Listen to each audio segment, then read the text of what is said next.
Bonjour les amis, j'espère que vous allez bien. Je suis heureux de me retrouver aujourd'hui avec vous pour cette pensée du jour. Alors, un petit message.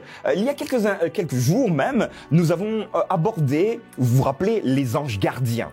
Et sur cette pensée du jour, il y a eu pas mal de commentaires. Alors ceux qui m'écoutent aujourd'hui, n'hésitez pas à aller regarder à nouveau ce fil de commentaires. Vous allez voir qu'il y a des choses assez intéressantes. Mais j'aimerais revenir dessus demain. Donc demain, soyez là, nous allons faire une deuxième partie s'agissant des anges. Mais aujourd'hui, nous allons aborder autre chose, quand la prière et le chant font la différence. Nous en parlons aujourd'hui.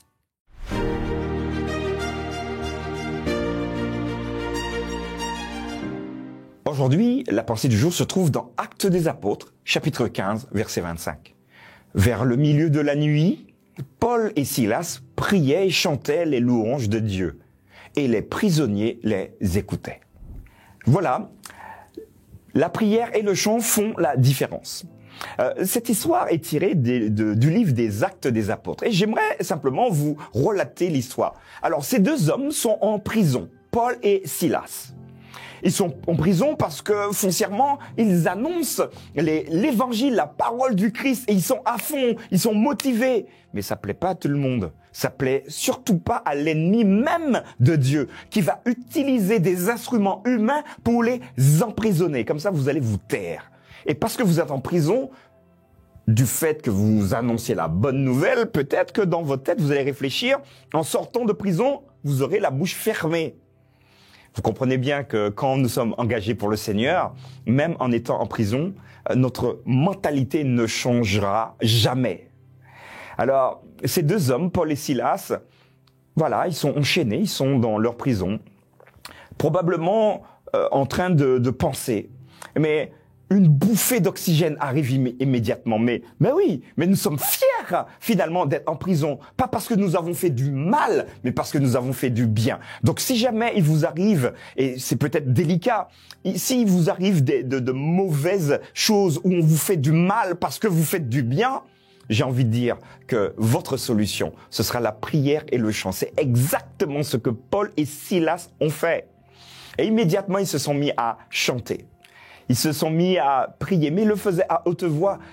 Tous ceux qui les entouraient, les prisonniers donc, mais vous êtes fatigués les amis, vous êtes en prison, on vous en veut, et vous chantez les louanges de Dieu, vous priez pour les prisonniers, mais vous priez même pour ceux qui vous persécutent. Non mais les amis, arrêtez. Et ils continuaient. Paul et Silas priaient et chantaient. Je vous invite vraiment à lire la suite de cette histoire dans Actes chapitre 15. Mais là, il va se passer quelque chose d'extraordinaire. Ils ne resteront pas longtemps dans leur prison. Ce qui est intéressant pour nous aujourd'hui d'aborder, si jamais vous vous sentez dans une prison peut-être psychologique, une prison peut-être physique également. En tout cas, vous êtes dans une prison avec vos émotions ou autres, la prière et le chant est votre solution. Priez Dieu, louez-le pour ce qu'il est capable de faire. Et instinctivement, il accompagnera bien sûr ceux qui doivent vous libérer de tout cela, parce qu'un ange du ciel va descendre pour Paul et Silas, va ouvrir tout ce qu'il faut, va ouvrir les portes pour les libérer. Voilà ce que Dieu peut faire pour toi en utilisant la prière. Vous l'avez compris, prière sincère. Un chant qui exprime réellement vos émotions, ce que vous ressentez. Rendons gloire à Dieu. Dieu envoie immédiatement tout ce qu'il faut pour nous rassurer et pour nous protéger dans notre prison.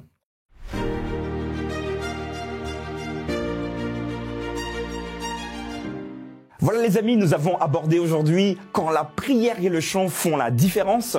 Et j'aimerais vraiment vous encourager à me mettre en commentaire ce que vous en pensez. Si vous avez également des éléments supplémentaires pour ceux qui sont enfermés dans leur prison émotionnelle, physique et également empêtrés dans des difficultés, n'hésitez pas à le mettre. Je suis sûr qu'ils seront heureux de pouvoir lire les conseils, lire les commentaires que vous avez laissés. N'hésitez pas à partager avec vos amis, des pouces. N'oubliez pas, demain, nous allons parler encore des anges gardiens.